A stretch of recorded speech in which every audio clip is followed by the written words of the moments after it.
안녕하십니까. 한반도 안보전략연구원 이사장 송범선입니다.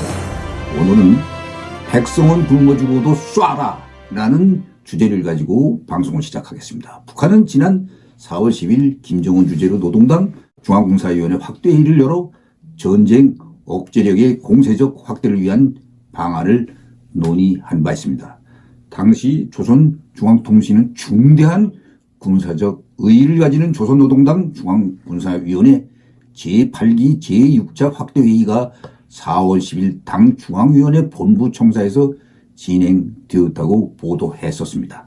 북한은 얼마 전 김정은 지도하에 고체 연료를 사용한 새로운 대륙간 탄도 미사일 ICBM 화성 18형을 발사했다고 3월 14일 당기관지 노동신문이 보도했었습니다. 신문은 시험 발사를 통해 신형 대륙간 탄도미사일이 보다 군사적 효용성이 큰 위력적인 전략적 공격수단으로 된다는 담보와 신뢰를 가질 수 있게 되었다는 대외용 선전을 했었습니다. 엄청난 돈을 쏟아부었지만 이번에 실패했습니다.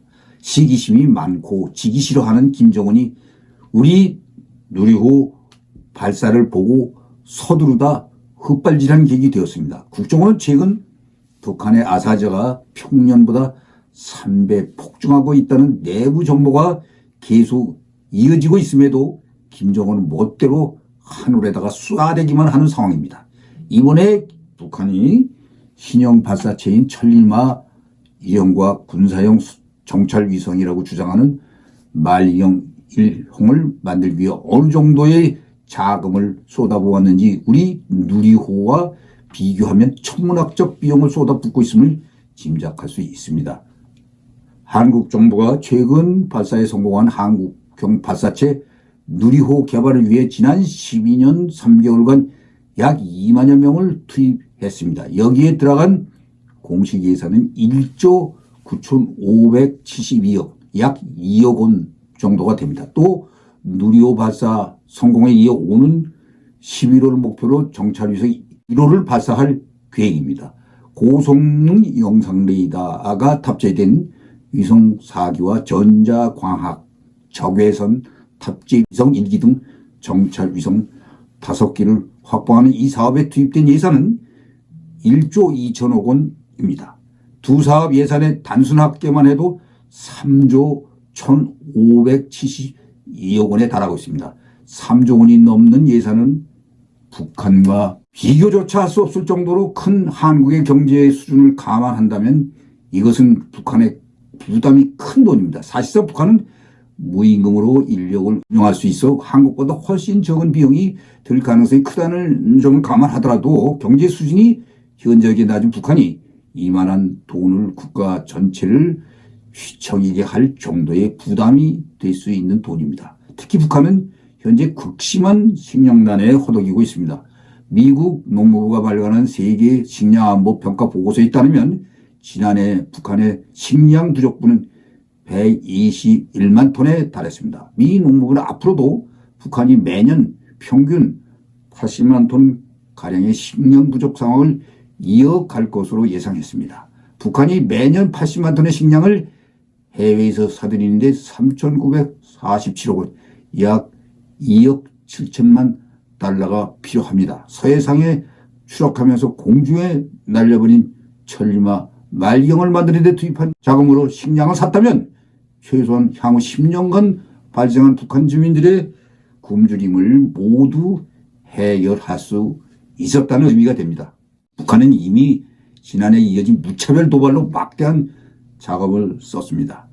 한국국방연구원 키다에 의하면 북한이 지난해 1년간 발사했던 73발의 탄도미사일에 쓴 비용은 약 7,200억 원에 달합니다. 지난해 북한의 1년치 식량 부족분 120만 톤을 사고도 남는 돈이라고 할 수 있습니다. 이런 상황에서 북한은 사실상 7차 핵실험을 예고한 상태입니다. 역시 키다가 추산한 자료에 따르면 이미 지난 6차례의 핵실험 과정에서 최소 11억 내지 16억 달러의 돈을 썼고 추가 핵실험까지 서두르고 있는 상황입니다. 북한은 여기에 이번에 실패한 정찰 위성과 관련 부분 시험들을 거쳐 가급적 빠른 기간 내에 제2차 발사를 단행하겠다고 밝힌 바 있습니다. 여기에도 또다시 막대한 자금이 들어갈 것입니다. 특히 김정은 정권이 이번 위성 발사를 경제적 어려움에 따른 민심 위반을 막기 위한 정치 선동의 측면에도 활용해왔기 때문에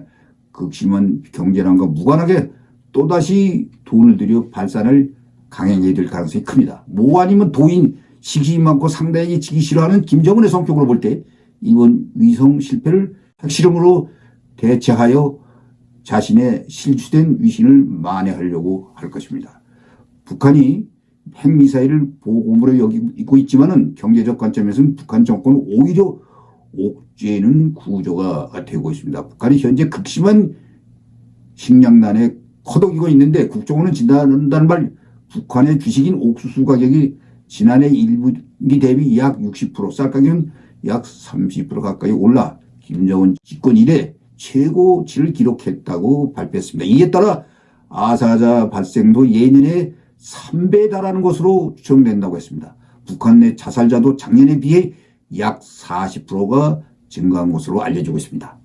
대북 소식통들에 따르면 북한이 혁명 성지로 강조하는 양강도 삼지연군과 보천군에만 전량 세대, 식량이 떨어진 세대가 3만 세대가 넘는다고 합니다. 1990년대 초반 고난의 행군 직전에 등장했던 맨밥에 된장 찍어 먹어도라는 경제난을 상징하는 표현이 최근 노동신문에 다시 등장하고 있습니다. 양강도의 한 소식통도 돈이 없는 가정들은 키로에 3,000원 정도로 가격이 제일 싼 통강냉이를 푹 삶아 먹거나 강냉이 국수에 감자나 남새 즉 채소 같은 것을 넣고 끓인 국수죽으로 끼니를 때우고 있다 합니다. 인민반장들이 읍사무소에 식량이 떨어진 세대의 명단을 보고하며 대책이 필요하다고 간청하고 있습니다만 응답이 없습니다. 하지만 아직까지 배국도 오래전부터 끊어진 상태에서 마이동풍으로 그 어떤 대책이 취해지는 것이 없습니다. 결국 이 모든 것은 김씨 정권이 저질러 놓은 범죄로 악의 시대인 김정은과 김여정은 죄값을 받아야 합니다. 시청해 주셔서 감사합니다.